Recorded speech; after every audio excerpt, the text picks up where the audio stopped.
Bismillahirrahmanirrahim. Hari ini kita akan belajar tentang tema 6, subtema 2, perpindahan kalor di sekitar kita.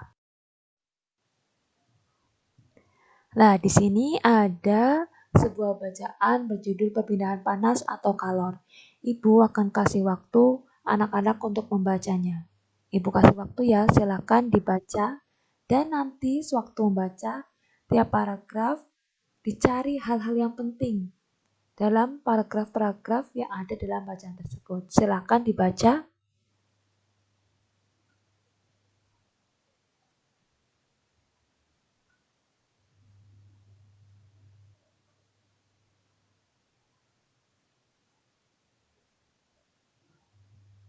Sudah ya? Nah, untuk paragraf pertama, hal penting apa sih yang kalian dapat di paragraf pertama? Nah, Ibu sudah memberikan tanda berupa kalimat-kalimat yang tebal, tulisan yang tebal pada setiap hal-hal yang penting yang ada dalam paragraf. Yang pertama, bisa dilihat ya, hal yang penting. Pertama, api kompor dapat memanaskan air dalam panci.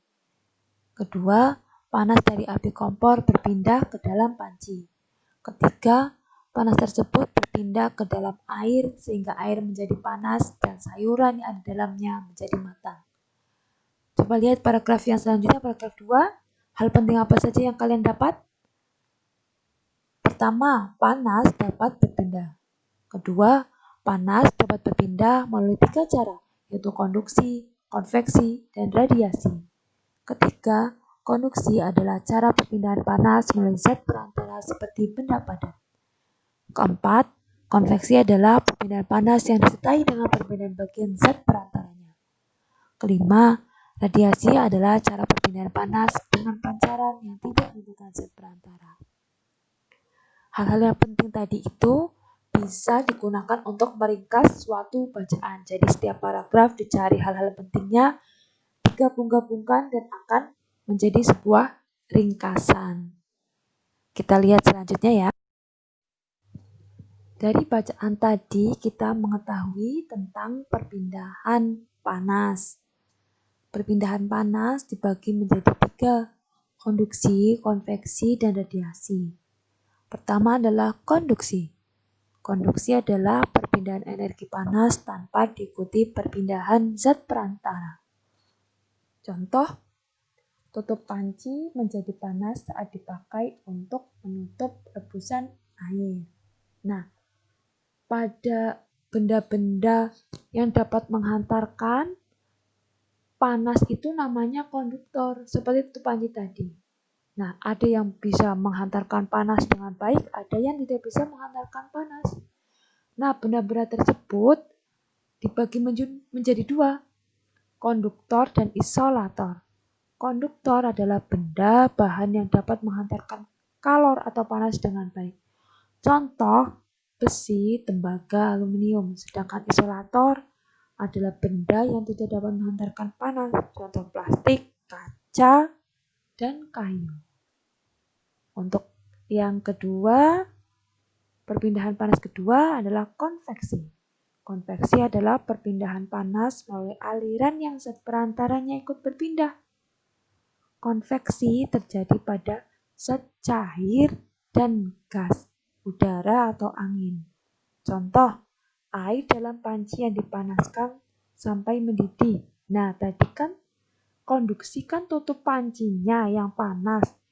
Nah, kalau konveksi itu airnya, yang disebut konveksi itu airnya. Air dalam panci yang dipanaskan sampai mendidih, karena konveksi biasa terjadi pada zat cair dan gas. Nah, ini yang contoh. Kedua adalah angin darat dan angin laut, itu termasuk gas, udara atau angin. Nah, ini namanya konveksi juga. Sudah mengerti ya? Kalau konduksi itu biasanya identik dengan barang-barangnya yang digunakan, tutup panci, sendok yang menjadi panas ketika dicelupkan. Kalau konveksi itu air yang direbus, lalu angin seperti angin darat dan angin laut. Yang ketiga adalah Perpindahan panas ketiga adalah radiasi. Radiasi adalah perpindahan kalor tanpa zat perantara. Biasanya disertai cahaya kalau radiasi identik dengan cahaya. Contohnya panas matahari sampai ke bumi. Panas kan termasuk cahaya ya. Disebut radiasi itu contohnya. Kita lanjutkan lagi. Tidak hanya panas yang dapat berpindah dari suhu yang rendah ke suhu yang tinggi, tapi kalau kita sedang menari, kita juga berpindah. Nanti kita akan belajar tentang pola lantai dalam seni tari. Nah, bentuk atau formasi tertentu yang dibuat penari dalam sebuah tari dinamakan pola lantai. Bentuk-bentuknya itu namanya pola lantai. Nah, dalam pola lantai itu, di tarian itu ada dua. Pola lantai yang garis lurus dan lengkung. Kalau pola garis lurus terdiri atas pola lantai horizontal dan vertikal, juga diagonal.